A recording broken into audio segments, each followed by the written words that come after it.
Romanos capítulo 14. Aceitem entre vocês quem é fraco na fé, sem criticar opiniões dessa pessoa. Por exemplo, algumas pessoas creem que podem comer de tudo, mas quem é fraco na fé come somente verduras e legumes. Quem come de tudo não deve desprezar quem não faz isso. E quem só come verduras e legumes não deve condenar quem come de tudo, pois Deus o aceitou. Quem é você para julgar o escravo de alguém? Se ele vai vencer ou fracassar, isso é da conta do dono dele. E ele vai vencer porque o Senhor pode fazê-lo vencer. Algumas pessoas pensam que certos dias são mais importantes do que outros, enquanto que outras pessoas pensam que todos os dias são iguais. Cada um deve estar bem firme nas suas opiniões. Quem dá mais valor a certo dia faz isso para honrar o Senhor. E também quem come de tudo faz isso para honrar o Senhor. Pois agradece a Deus o alimento. E quem evita comer certas coisas faz isso para honrar o Senhor e dar graças a Deus. Porque nenhum de nós vive para si mesmo e nenhum de nós morre para si mesmo. Se vivemos é para o Senhor que vivemos. E se morremos, também é para o Senhor que morremos. Assim, tanto se vivemos como se morremos, somos do Senhor. Pois Cristo morreu e viveu de novo para ser o Senhor, tanto dos mortos como dos vivos. Portanto, por que é que você, que só come verduras e legumes, condena o seu irmão? E você, que come de tudo, por que despreza o seu irmão? Pois todos nós estaremos diante de Deus para sermos julgados por Ele. E isso é o que as Escrituras Sagradas dizem. Juro pela minha vida, diz o Senhor, que todos se ajoelharão diante de mim e todos afirmarão que eu sou Deus. Assim, cada um de nós prestará conta de si mesmo a Deus. Por isso paremos de criticar uns aos outros. Pelo contrário, cada um de vocês resolva não fazer nada que leve seu irmão a tropeçar ou cair em pecado. Pois estar unido com o Senhor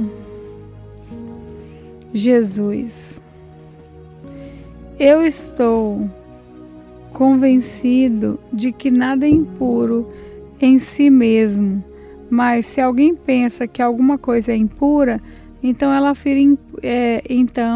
fica impura para ele. Se você faz com que um irmão fique triste por causa do que você come, então você não está agindo com amor. Não deixe que a pessoa, por quem Cristo morreu, se perca por causa da comida que você come. Não deem motivo para os outros falarem mal daquilo que vocês acham bom, pois o reino de Deus é como uma questão. Porque o reino de Deus não é uma questão de comida ou de bebida, mas de viver corretamente, em paz e com a alegria que o Espírito Santo dá. E quem serve a Cristo dessa maneira agrada a Deus e é aprovado por todos. Por isso, procuremos sempre as coisas que trazem a paz e que nos ajudam a fortalecer uns aos outros na fé. Por uma questão de comida, não destrua o que Deus fez. Todos os alimentos podem ser comidos. Mas é errado comer alguma coisa quando isso faz com que outra pessoa caia em pecado. O que está certo é não comer carne, não beber vinho, nem fazer qualquer outra coisa que leve um irmão a cair em pecado.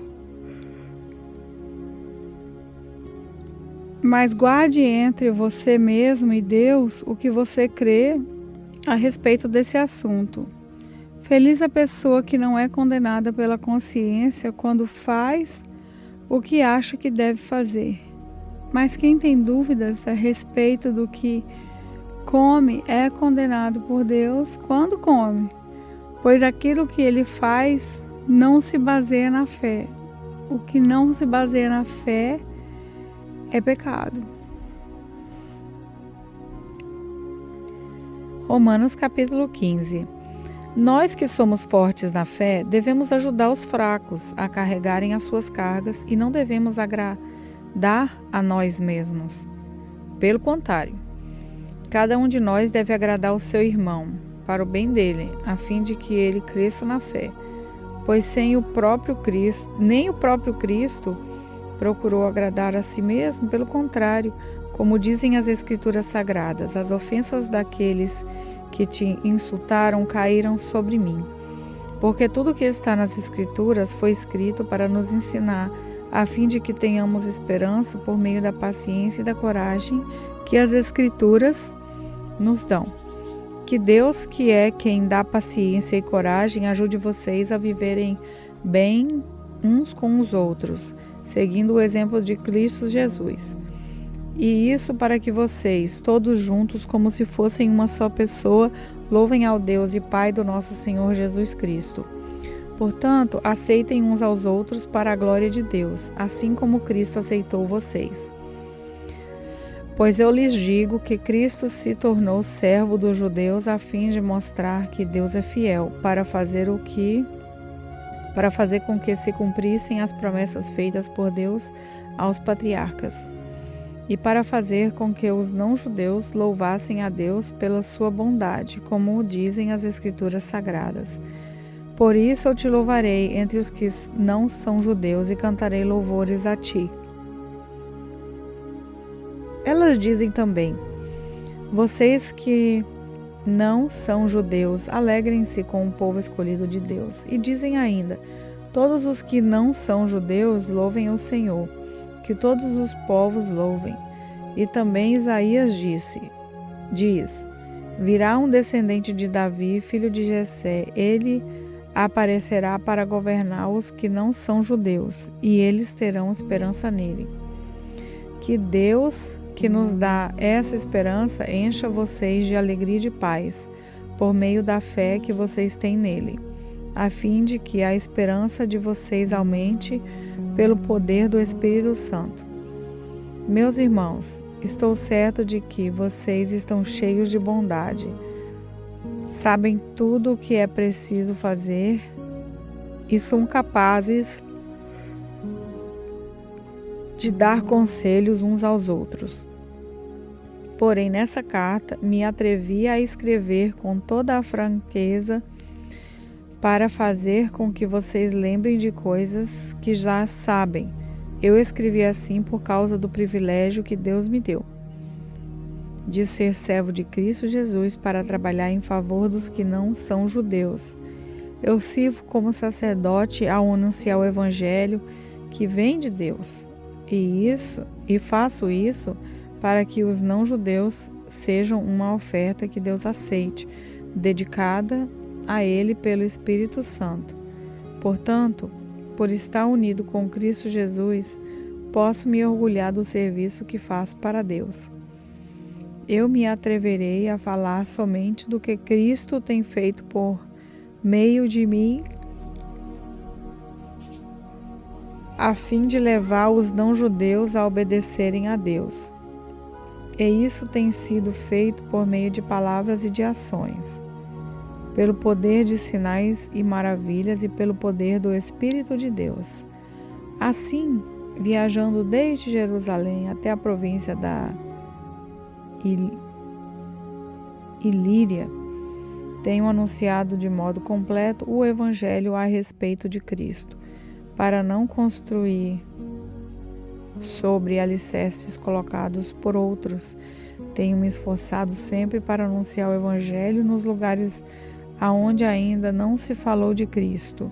Como dizem as Escrituras Sagradas, aqueles que nunca ouviram falar a respeito dele o verão, e os que não tinham ouvido falar sobre ele o entenderão. Por essa razão, muitas vezes eu quis visitá-los, mas isso não foi possível. Porém, já que terminei o meu trabalho nessas regiões, e como há muitos anos tenho pensado em ver vocês, espero fazer isso agora. Gostaria de vê-los quando fizer a minha viagem para a Espanha. Gostaria também que vocês me ajudassem a ir até lá, depois de eu ter o prazer de estar com vocês por algum tempo.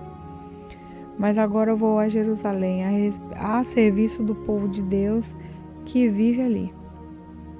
Pois as igrejas das províncias da Macedônia e da Acaia resolveram dar uma oferta para ajudar as pessoas do povo de Deus em Jerusalém que estão necessitadas.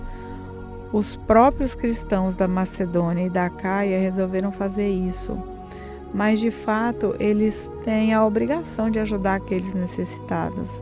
Os judeus repartiram os seus bens espirituais com os que não são judeus, e por isso os não-judeus devem prestar com os seus bens materiais esse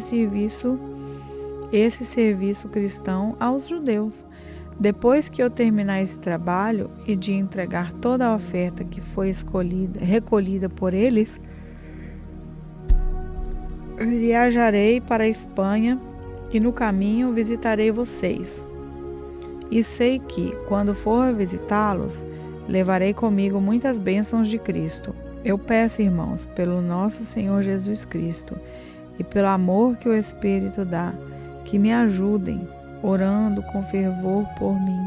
Orem para que eu escape das pessoas da Judéia que não creem em Cristo, e também para que a ajuda que eu vou levar a Jerusalém seja bem aceita pelo povo de Deus que vive ali. E assim, se Deus quiser, chegarei aí em Roma, cheio de alegria, e lhes farei uma visita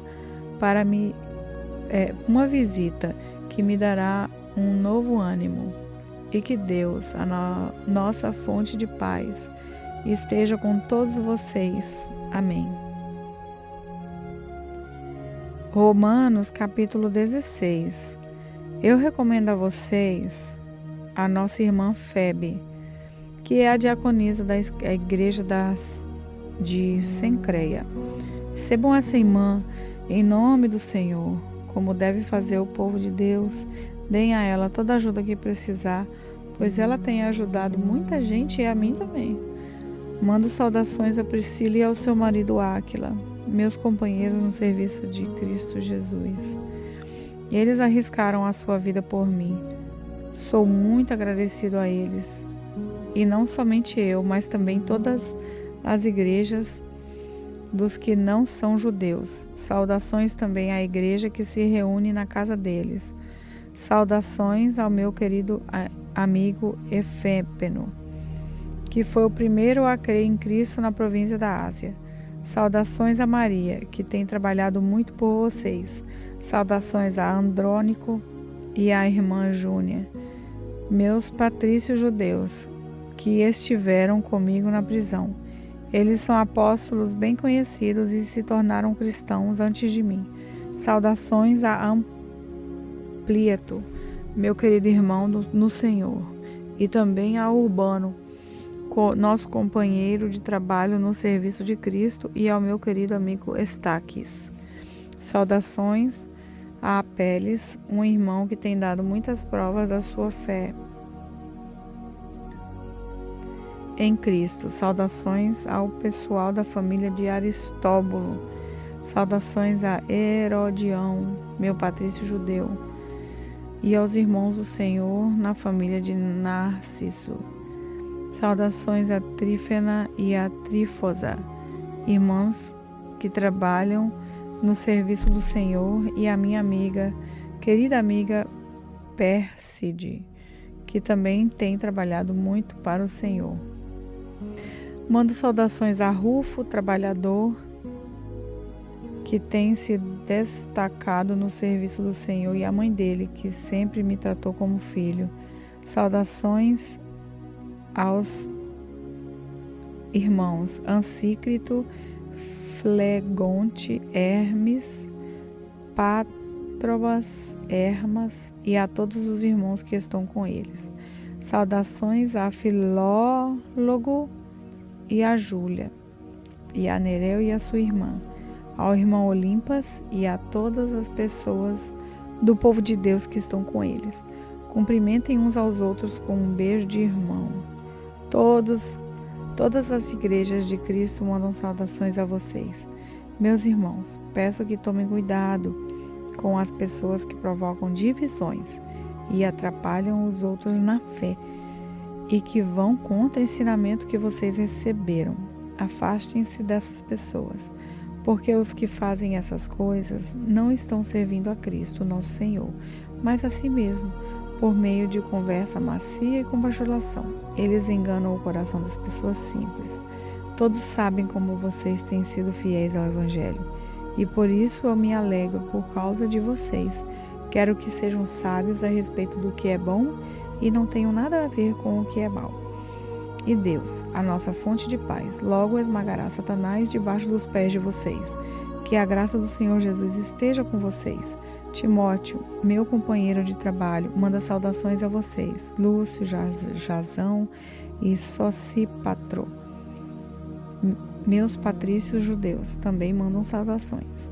Eu, Técio, que escrevi essa carta que Paulo ditou para mim. Muitas saudações a vocês.